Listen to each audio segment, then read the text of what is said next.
The main problem with him is they tried to balance out his HP, defense, and attack stat. Can he hit really hard? Yeah, he kind of needs to. But most of the swords in this game are not very powerful. If you have Balveroy and Aemon on your team, then you would just give them the Chaos Breaker because they can travel further. And yeah, they can't necessarily hit as hard, but if they die, the battle doesn't end. So it's perfectly safe to use those with the sword. And plus, the swords get thrown magical attacks, so they can be flying mages. And mages are just overpowered in this game. Meanwhile, Max is also the main character. They prioritize hitting him if he's nearby, which means when he goes to fight enemies, he's always in danger because he's always going to be the one to hit. And yeah, you can kind of exploit this to an extent, but while Ken has lots of HP, so he can take a lot of attacks, and Mei has high defense, so she can take a lot of attacks, Max is in this Goldilocks zone where his defense just isn't quite high enough that the enemies can't do damage to him anymore, like they can with Mei.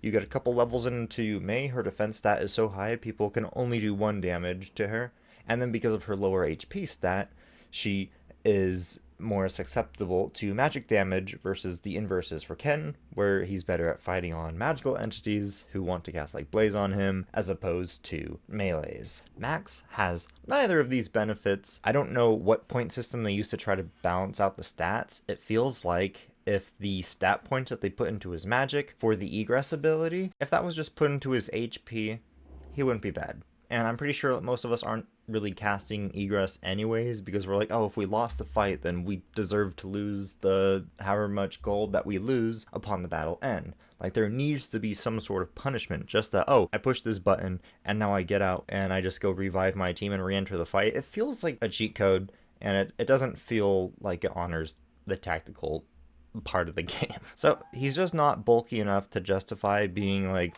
such a high priority target to all enemies. It also sucks that he has to be on the team all the time. I'm going to put him in D tier because Balveroy and Aemon are just better versions of him, and the sword users are just generally weaker than all the other classes.